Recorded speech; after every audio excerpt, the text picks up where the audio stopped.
Hello Muggles! Welcome back to Sala Learning. It's me Sribhama SB.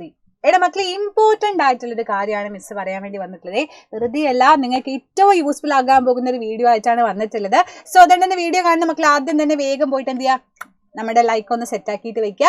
And ഇന്ന് miss പറയാൻ പോകുന്നത് എന്താണെന്ന് വെച്ചാൽ നമ്മുടെ ചാപ്റ്ററും കാര്യങ്ങളൊക്കെ നമ്മൾ അടിപൊളിയായിട്ട് കുറച്ചൊക്കെ പഠിച്ചു, സെറ്റാക്കി കഴിഞ്ഞു. ഇനി നമുക്ക് എന്ത് ചെയ്യണം, ഓരോരോ ചാപ്റ്റേഴ്സിൽ അപ്പോൾ നമ്മൾ പഠിച്ച ചാപ്റ്ററിൽ ക്വസ്റ്റ്യൻസുകൾ എന്തൊക്കെയാണ്, കുറച്ചെങ്കിലും എനിക്ക് ആൻസർ ചെയ്യാൻ പറ്റുന്നുണ്ടോ എന്നുള്ള കാര്യങ്ങൾ അറിയണല്ലേ.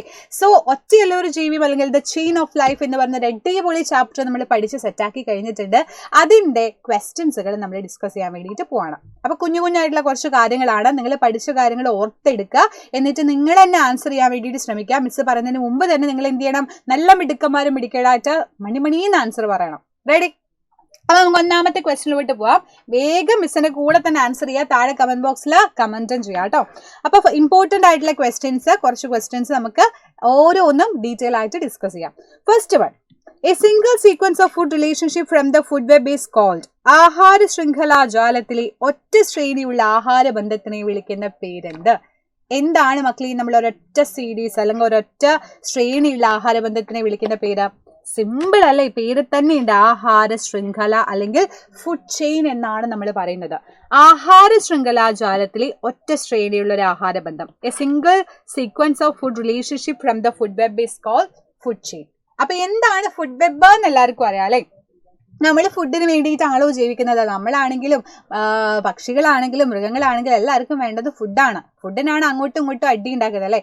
അപ്പൊ അതുകൊണ്ട് തന്നെ ഫുഡിന് വേണ്ടിയിട്ട് പരസ്പരം അവർ ഡിപ്പെൻഡ് ചെയ്യാണ്. അപ്പോൾ എക്സാമ്പിൾ പറയുകയാണെങ്കിൽ തവള എന്തിനെ തിന്നുന്നുണ്ട്, പുഴുവിനെ തിന്നുന്നുണ്ട്.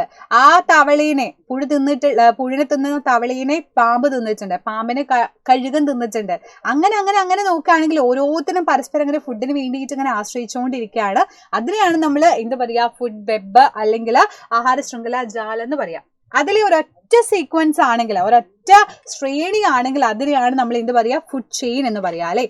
ഇപ്പൊ എക്സാമ്പിൾ പറയുകയാണെങ്കിൽ മിസ് ഇവിടെ കുറേ ഒരു ഫുഡ് വെബ് വെച്ചിട്ടുണ്ട് അല്ലെ. നോക്കുക, പുല്ല് തിന്നുന്ന പുൽച്ചാടി, എന്നെ തിന്നുന്ന തവള, എന്നെ തിന്നുന്ന പാമ്പ്, പാമ്പിനെ തിന്നുന്ന കഴുകൻ. ഓക്കെ, ആൻഡ് അടുത്ത് നോക്ക്, ഇവിടെ പുല്ല് തിന്നുന്ന പുഴു തിന്നുന്ന കോഴി തിന്നുന്ന കുറുക്കൻ. നമ്മുടെ നാട്ടിൽ കൂടെ നടക്കുകയാണ് കുറുക്കല്ലേ, കോഴി ഉണ്ടോ, കോഴി നോക്കിയിട്ട് അല്ലെ. ആൻഡ് അതിനെ തിന്നുന്ന കഴുകനുണ്ട്.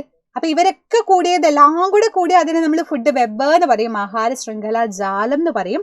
ഇതിൽ ഒരൊറ്റ ഗ്രൂപ്പിനെ ഞാൻ എടുക്കുകയാണ്. ഫസ്റ്റ് ഈ ഗ്രൂപ്പിനെ നമുക്ക് അങ്ങ് എടുക്കുക. എന്താ ചെയ്തത്, ഇത്രയും ആളുകൾ അല്ലെ, പുൽച്ചാടി, തവള ആൻഡ് സ്നേക്ക്, അതിനെ തിന്നുന്ന വൾച്ചർ. അല്ലാന്നുണ്ടെങ്കിൽ ഗ്രാസ്, വേമ, ഹെണ്ണ്, അതിനെ തിന്നുന്ന ഫോക്സിനെ തിന്നുന്ന വൾച്ചർ. ഇതെന്താണ്, ഇങ്ങനെ ഓരോരോ സെക്ഷൻ ഞാൻ എടുക്കുകയാണെങ്കിൽ അവരെയാണ് ഞാൻ എന്ത് പറയാ, ഇവരെയാണ് ഞാൻ ആഹാര ശൃംഖല എന്ന് പറയാ അല്ലെ, അല്ലെങ്കിൽ ഫുഡ് ചെയിൻ എന്ന് പറയുന്നത്. അപ്പൊ നോക്കിക്കോടാ, ഇങ്ങനെയുള്ള ഓരോരോ കൂട്ടങ്ങൾ കൂടിയിട്ടാണ് ഫുഡ് വെബ് ഉണ്ടാവുന്നത്. നമ്മൾ പറഞ്ഞു കഴിഞ്ഞതാണ്. ഇപ്പൊ എക്സാമ്പിൾ ഒരുപാട് എണ്ണം ഉണ്ട് ഫുഡ് ചെയിൻ. എക്സാമ്പിൾ പുല്ല് തിന്നുന്ന പുൽച്ചാടി, അതിനെ തിന്നുന്ന തവള, ഫ്രോഗിനെ സ്നേക്ക് തിന്നുന്നു, സ്നേക്കിനെ വൾച്ചർ തിന്നുന്നു. ഇനിയിപ്പോ ഗ്രാസ് തിന്നുന്ന സ്ക്വറൽ ഉണ്ട്, അല്ലെങ്കിൽ അണ്ണാനുണ്ട്, അണ്ണാനെ ക്യാറ്റ് തിന്നുന്നു, ക്യാറ്റിനെ വൾച്ചർ തിന്നുന്നു. അപ്പൊ അങ്ങനെ ഒരുപാട് എക്സാമ്പിളുകൾ നിങ്ങൾക്ക് തന്നെ എഴുതി പഠിക്കാം. എക്സാമിന് ചോദിക്കുന്നതും അത് തന്നെ ആയിരിക്കും. എക്സാമ്പിൾസും എന്താണ് സാധനം എന്ന് ചോദിക്കും. അടുത്തത്, എപ്പിഫൈറ്റുകൾക്ക് ഉദാഹരണമാണ്. എക്സാമ്പിൾ ഫോർ എപ്പിഫൈറ്റ് എന്ന് പറഞ്ഞത് ഇതിൽ ഏതാണ്? ബാൻറ്റ, മാംഗോ, ജാക്ക് ഫ്രൂട്ട്, ഹൈബിസ്കസ്. മരവാഴ, മാങ്ങ, ചക്ക, ചെമ്പരത്തി. ഏതാണ് മക്കളെ എപ്പിഫൈറ്റിൽ പെട്ടിട്ടുള്ളത്? അപ്പൊ എന്താണ് എപ്പിഫൈറ്റ് എന്ന് പറഞ്ഞു കഴിഞ്ഞാൽ? എന്താണ് എപ്പിഫൈറ്റ്? സിമ്പിൾ ആയിട്ട് പറയുകയാണെങ്കിൽ, ഇപ്പൊ മിസ് ഇവിടെ നിൽക്കുകയല്ലേ, മിസ് നിൽക്കണം എന്നുണ്ടെങ്കിൽ മിസ്സിന് ഒരു സ്റ്റാൻഡ് വേണം അല്ലേ. ആ സ്റ്റാൻഡിന്റെ പുറത്താണ് ഞാൻ എന്ത് ചെയ്യുന്നത്, നിൽക്കുന്നത്. അപ്പൊ ഈ നിൽക്കാൻ വേണ്ടിയിട്ട് എനിക്കൊരു സ്ഥലം ആവശ്യമില്ലേ? അതേപോലെ എല്ലാ സസ്യത്തിനും നിൽക്കാനൊരു സ്ഥലം വേണം അല്ലേ. എന്നാൽ നമ്മുടെ കുറച്ച് വെറൈറ്റി ആയിട്ടുള്ള ആളുകൾ എന്ത് ചെയ്യുന്നറിയോ, ചില മരത്തിന്റെ മുകളിൽ കയറിയിട്ട് നിൽക്കും. ഈ മരവാഴ എന്നൊക്കെ കേട്ടില്ലേ, വാഞ്ച എന്ന് കേട്ടില്ലേ, ആ സാധനമൊക്കെ എന്താ ചെയ്യാന്നറിയോ, മറ്റൊരു മരത്തിന്റെ മുകളിൽ കയറിയിട്ട് അങ്ങനെ അള്ളി പിടിച്ചിങ്ങനെ ഇരിക്കുക ചെയ്യാം. അപ്പൊ അങ്ങനെയൊക്കെ ഉള്ളതാണ് എപ്പിഫൈറ്റുകൾ എന്ന് പറയുന്നത്.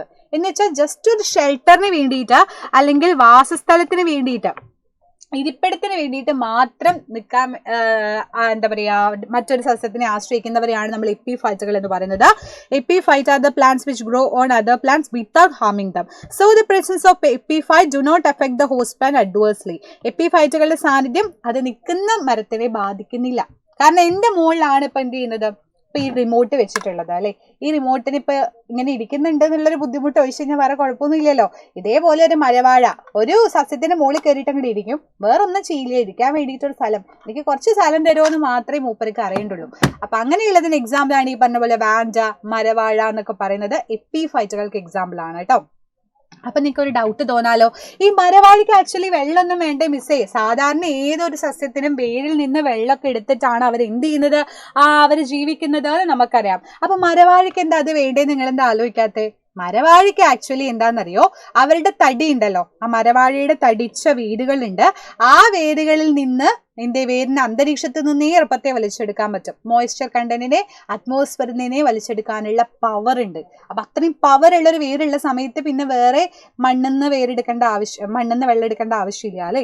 അതുകൊണ്ടാണ് vanda roots have certain peculiarities ഉണ്ട് and they are absorb the moisture from the atmosphere. This is why the plant can grow without soil. എല്ലാം മണ്ണിലല്ലട മക്കളെ വളരാം, ഇത് മരത്തിന്റെ മുകളിലാണ്. കാരണം ഇങ്ങനെയുള്ള ഒരുപാട് സ്പെഷ്യാലിറ്റി അവർക്കുണ്ട്, അതുകൊണ്ടാണ് കേട്ടോ. അപ്പൊ അങ്ങനെ വാസസ്ഥലത്തിന് വേണ്ടിയിട്ട് ഷെൽട്ടറിന് വേണ്ടിയിട്ട് ആശ്രയിക്കുന്നവരെയാണ് നമ്മൾ എപ്പിഫൈറ്റുകൾ എന്ന് പറയുന്നത്. ക്ലിയർ അല്ലേടാ?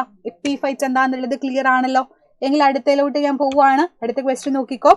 ഇലകൾക്ക് ചുവപ്പ് നിറം നൽകുന്നത് ആരാണ്? Dash giving red colour to the leaves. എപ്പോഴും എക്സാമിന് റിപ്പീറ്റഡ് ആയിട്ട് ചോദിക്കുന്ന ഒരു ക്വസ്റ്റ്യൻ ആണിത്. എന്താണ് ഇലകൾക്ക് ചുവപ്പ് നൽകുന്നത്? ചുവന്ന ചീര നമ്മൾ കഴിക്കാറില്ലേ? ചുവന്ന ചീര കഴിക്കുമ്പോൾ നിങ്ങൾ ആലോചിച്ചിട്ടുണ്ടോ ബാക്കിയൊക്കെ പച്ചയാകുമ്പോൾ ഇതിനെന്താ ചുവന്ന കളർ എന്ന്? അല്ലെങ്കിൽ വേറെ ഓറഞ്ച് നിറത്തിലുള്ള ഇലകൾ ഉണ്ടെങ്കിൽ മഞ്ഞ നിറത്തിലുള്ള ഇല കാണുമ്പോൾ നിങ്ങൾ ആലോചിക്കാറുണ്ടോ എന്തുകൊണ്ടായിരിക്കും ഇതിന് ഇങ്ങനത്തെ കളർ വ്യത്യാസം? യെസ്, അതിനുള്ള റീസൺ എന്ന് പറയുന്നത് അതിനകത്തൊക്കെ ഒരു പിഗ്മെന്റ് അടങ്ങിയിട്ടുണ്ട് അല്ലെ, എന്ന് വെച്ചാൽ വർണ്ണകം അടങ്ങിയിട്ടുണ്ട്.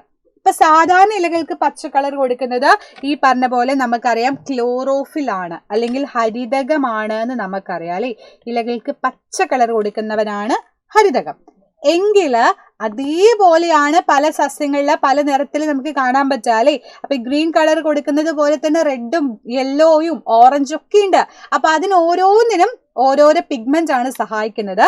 ഇപ്പൊ സാന്തോഫിൽ എന്ന് പറഞ്ഞത് യെല്ലോ കളറ്, കാരോട്ടിൻ എന്ന് പറഞ്ഞ യെല്ലോയിഷ് ഓറഞ്ച്, ആന്തോസൈൻ എന്ന് പറഞ്ഞ റെഡ് കളറ്. ഓക്കെ, അപ്പൊ നമ്മുടെ ചുവന്ന ചീരയിൽ അടങ്ങിയിട്ടുള്ളത് ഈ ആന്തോസയനിനാണ് റെഡ് കളറ്, ചുവന്ന കളർ കൊടുക്കുന്നത്. അതുകൊണ്ടാണ് നമുക്ക് പറയാൻ പറ്റുക ഇവൻ എന്താണ്, ഈ പറയുന്ന ആൾക്ക് ചുവന്ന നിറമാണ് ഇലകൾക്ക് എന്ന് പറയാൻ പറ്റുന്നത്. അത് നിങ്ങൾക്ക് ആലോചിക്കാൻ സിമ്പിളാ. ആന്റപ്പൻ ചേട്ടൻ ഭയങ്കര ടെററാണെന്ന് ആലോചിക്കുക, ആന്റപ്പൻ ചേട്ടന് ഭയങ്കര ദേഷ്യമാണെന്ന് ആലോചിക്കുക. അപ്പൊ ആന്റപ്പൻ എന്ന് പറയുമ്പോൾ ആന്തോസൈൻ ആലോചിക്കുക, ദേഷ്യമൊക്കെ വരുമ്പോൾ നമ്മുടെ മുഖമൊക്കെ തുടുതുടൊന്ന് തുടുക്കില്ലേ, അപ്പൊ റെഡ് കളറെന്ന് ആലോചിക്കുക. സിമ്പിൾ ആയിട്ട് ഓർത്ത് വെക്കാം, വളരെ സിമ്പിൾ ആയിട്ടുള്ള കാര്യമാണ്. സോ ഇത് വളരെ ഇമ്പോർട്ടന്റ് ആണ്. ചുവപ്പ് നൽകുന്നത് ഏത് വർണ്ണകമാണ്? ആന്തോസൈനാണ്. ഓറഞ്ച് കരോട്ടിനാണ്. മഞ്ഞ സാന്തോഫിലാണ് എന്നുള്ളൊരു പോയിന്റ് നിങ്ങൾ പഠിച്ചു വെക്കുക. This is very very very important. ഞാൻ പിന്നെയും പറയുന്നു, ഒരുപാട് ക്വസ്റ്റ്യൻസുകൾ ചോദിക്കും. എന്നാൽ ലാസ്റ്റ് ക്വസ്റ്റ്യനോട്ട് നമുക്ക് പോവാം. ലൊറാന്തസ് എന്ന് പറയുന്നത് ഏത് ടൈപ്പ് ഓഫ് പ്ലാന്റിന് എക്സാമ്പിൾ ആണ്? ഇത്തൽ കണ്ണി എന്തിനുള്ള ഉദാഹരണമാണെന്നാണ് ക്വസ്റ്റ്യൻ. ഏതിനാണ് മക്കളെ? പാരാസൈറ്റിക് പ്ലാന്റ് അല്ലെങ്കിൽ പരാത സസ്യത്തിൽ പെട്ട ആളാണ് ഇത്തൽ കണ്ണി. അപ്പൊ എന്താ ഈ പരാത സസ്യം എന്ന് പറഞ്ഞു കഴിഞ്ഞാൽ ഇവന്മാരെങ്ങനെയാണെന്നറിയോ? ഇവന്മാരും മറ്റൊന്നിന്റെ മുകളിൽ കയറി നിൽക്കും. ഇപ്പൊ മാവിന്റെ മുകളിലൊക്കെയാണ് ഇത്തൽ കണ്ണീനെ കാണാൻ പറ്റുക. പക്ഷേ ഇവന്മാരുടെ മെയിൻ പ്രശ്നം എന്താന്ന് വെച്ച് കഴിഞ്ഞാൽ ആ മാവിൽ നിന്ന് മാവിന് കിട്ടുന്ന എല്ലാ സാധനങ്ങളും ഇവന്മാര് വലിച്ചെടുക്കും. ഊറ്റി എടുത്ത് ജീവിക്കാൻ പറയില്ലേ? ഊറ്റുന്ന ഫ്രണ്ട്സ് ഇല്ലേ നിങ്ങൾക്ക്? അപ്പൊ നിങ്ങളുടെ പൈസയിൽ മാത്രം ഫുഡ് കഴിക്കുക, നിങ്ങളുടെ പൈസയിൽ മാത്രം പുറത്തു പോകുന്ന അങ്ങനെ കുറെ ഊറ്റുന്ന ആളുകളുണ്ടല്ലേ. എനിക്കൊക്കെ ഉണ്ടായിരുന്നു അങ്ങനെ കുറെ പേര്. എന്ന് വെച്ചാൽ നമ്മുടെ കയ്യിൽ നിന്ന് പൈസ എടുക്കും, പക്ഷെ അവര് പൈസ എടുക്കില്ല. അപ്പൊ ഞാൻ പറയും എന്തൊരു ഊറ്റലാടാ എന്ന് നമ്മൾ ചോദിക്കും അല്ലെ. അതുപോലെ ഒരു സസ്യത്തിന്റെ മുകളിൽ എന്ന് വെച്ചാൽ ഒരു മാവിന്റെ മുകളിലാണ് ഇത്തൽക്കണ്ണി നിൽക്കുന്നതെന്നുണ്ടെങ്കിൽ ആ ഇത്തൽക്കണ്ണി നിൽക്കുന്ന കൊമ്പിൽ നിന്ന് അവർ വേണ്ടതെല്ലാം വലിച്ചെടുക്കും. അവരുടെ ന്യൂട്രീഷ്യൻസും അവരുടെ സാധനങ്ങളൊക്കെ വലിച്ചെടുത്തിട്ടാണ് ഇവർ ജീവിക്കുക. അപ്പൊ അതുകൊണ്ട് ആ നിൽക്കുന്ന സസ്യം നശിച്ചു പോവും. അപ്പൊ അങ്ങനെയുള്ളതിനെയാണ് നമ്മൾ പാരാസൈറ്റിക് പ്ലാന്റ് പരാത സസ്യം എന്ന് പറയുക. റഫ്ലേഷ്യ ലോകത്തിലെ ഏറ്റവും വലിയ പൂവാണ്, അതും ഇതിനുള്ള എക്സാമ്പിൾ ആണ് കേട്ടോ.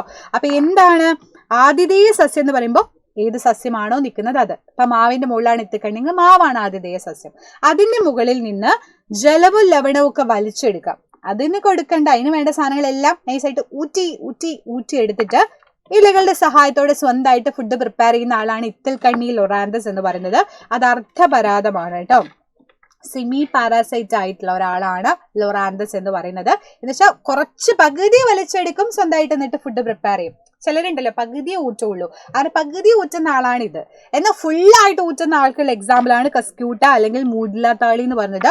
കംപ്ലീറ്റും വലിച്ചെടുക്കാണ്. അതിനുവേണ്ട എല്ലാ സാധനങ്ങളും വലിച്ചെടുത്തിട്ട് ആ ചെടി എന്തിന്റെ മുകളിൽ എവിടെയാണ് നിൽക്കുന്നത് വെച്ചാൽ കംപ്ലീറ്റ് നശിപ്പിക്കുന്ന ആളാണ് ഈ പറയുന്ന കസ്ക്യൂട്ട അല്ലെങ്കിൽ മൂടില്ലാത്താളി കേട്ടോ. ഇവര് രണ്ടുപേരും എല്ലാവരും എന്താണ്, ഹാംഫുൾ ആണ്. ഇവരൊക്കെ ദോഷം ചെയ്യുന്നതാണ്, നിൽക്കുന്ന സസ്യത്തിന് ദോഷം ചെയ്യുന്ന ആളുകളാണ്. ക്ലിയർ അല്ലേടാ? അപ്പൊ അടിപൊളിയായിട്ട് നമ്മൾ അതും പഠിച്ചിട്ടുണ്ട്. അപ്പൊ ഇത്രയും കാര്യങ്ങള് നമ്മൾ യൂട്യൂബിലായതുകൊണ്ട് നമുക്ക് ഇത്ര ക്വസ്റ്റ്യൻസുകളൊക്കെയാണ് ഡിസ്കസ് ചെയ്യാൻ പറ്റുന്നത്.